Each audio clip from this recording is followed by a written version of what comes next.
Here's an update on some previous Plain English stories. Hi friends, I'm Jeff, and this is Plain English, where we help you upgrade your English with stories about current events and trending topics. I always look forward to these update episodes.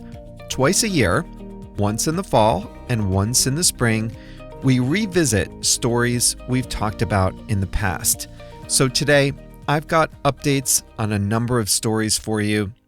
And like always, you can find links to the original episodes right inside the transcript. This is episode number 859, so that transcript and all the activities are at plainenglish.com/859, and that is thanks to JR. We have a lot to cover today, so let's get right into it.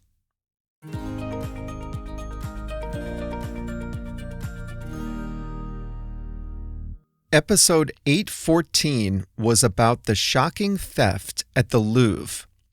In just 4 minutes on a Sunday morning, during museum operating hours, thieves made off with French crown jewels from the 19th century. French authorities have arrested the 4 men they believe were at the Louvre that day, but the jewels have not been recovered. Experts believe they were probably broken apart and sold in pieces. This cast a spotlight on museum security. It showed the world just how easy it was to steal priceless objects from the world's most visited museum. In March, thieves broke into a museum in Parma, Italy, and made off with 3 works valued together at about $10 million. The pieces stolen were Les Poissons by Renoir, Still Life with Cherries by Cézanne, and Odalisque on the Terrace by Henri Matisse. Late at night on March 22nd, 4 masked thieves broke into a first-floor door at the Magnani Rocca Foundation, a museum outside Parma, Italy. They entered a first-floor gallery of French artwork and took the 3 paintings. An alarm sounded, and the thieves quickly fled. Investigators believe they would have taken more if not for the security system. They had to leave behind a 4th artwork they had targeted.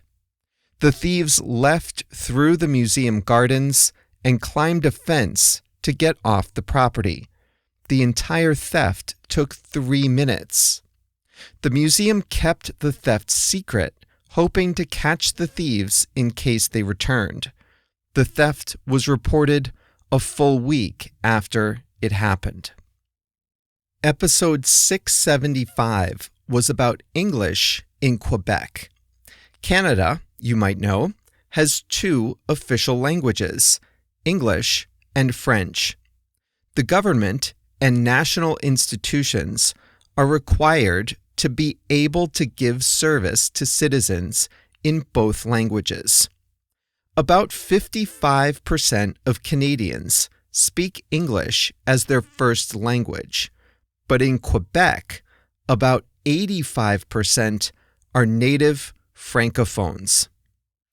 The episode was about Quebec seeking to impose additional French language requirements on universities and private companies. For example, requiring students to take French at university and requiring buttons on appliances to be fully in French. In late March, an Air Canada jet collided with a fire truck on the ground at New York's LaGuardia Airport, killing both pilots. The plane had been coming from Montreal. The CEO of Air Canada gave a statement almost entirely in English. French-speaking Canadians found the statement to be dismissive of French, especially since one of the pilots was from Quebec and the airline is based in Montreal. The CEO of the airline was then forced to retire early. The board of directors said it was evaluating replacement candidates on a number of factors, including the ability to communicate in French. Episode 223 was about premium economy. You may have seen this option on long-haul flights. Premium economy sits between business class and economy class. The seats are usually a bit wider, there's a bit more legroom, and the food is better than in economy class. But you don't get the lie-flat seats like you get in business class.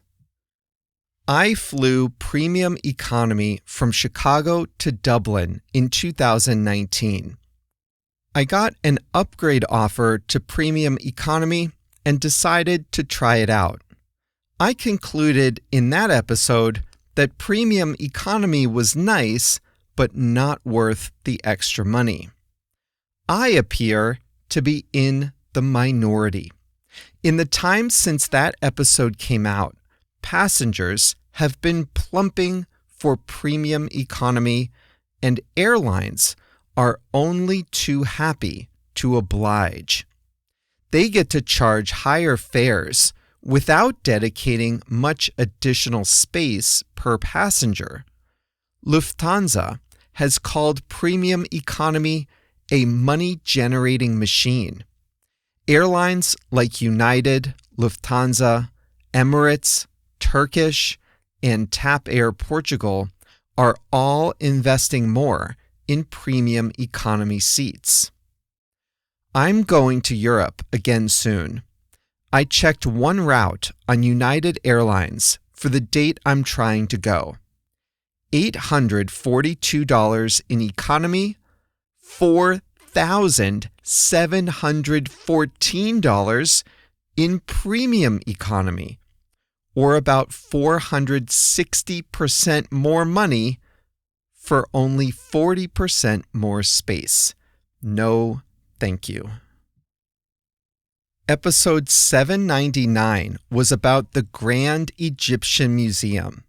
You learned the museum opened in October 2024, 2 decades after its groundbreaking.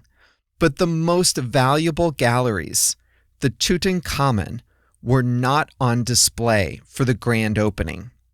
These galleries finally opened in November 2025. This is the first complete public display of all artifacts from the tomb of Tutankhamun since its discovery in 1922.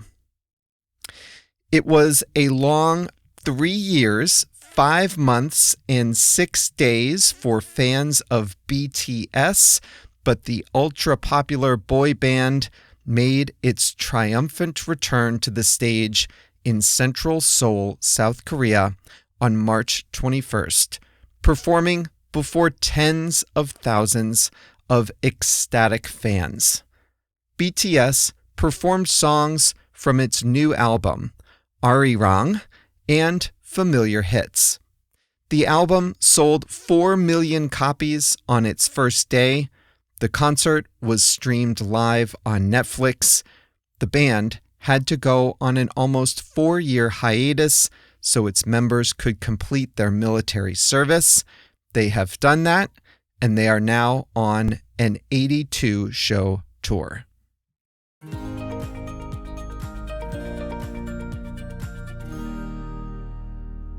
A few more nuggets for you. We talked about the TV show The White Lotus in episode 815.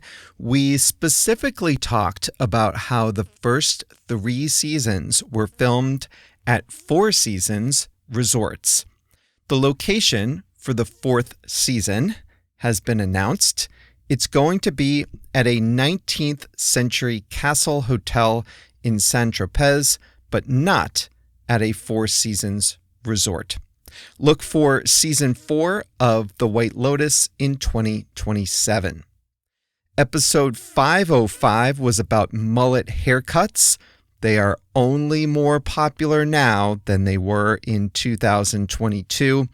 Episode 623 was about the budding romance between football player Travis Kelce and singer Taylor Swift. The update is that they are now engaged. JR wanted a full episode about this, but I said no. If you liked the Barbie movie, which we talked about in episode 600, then you may want to watch Masters of the Universe, a live-action feature film based on the action figure He-Man, a heroic warrior who defends the planet Eternia against the evil Skeletor. The movie will be released in June 2026. That's all for us on this Monday edition of Plain English. This was episode number 859, so you can get the full episode at plainenglish.com/859.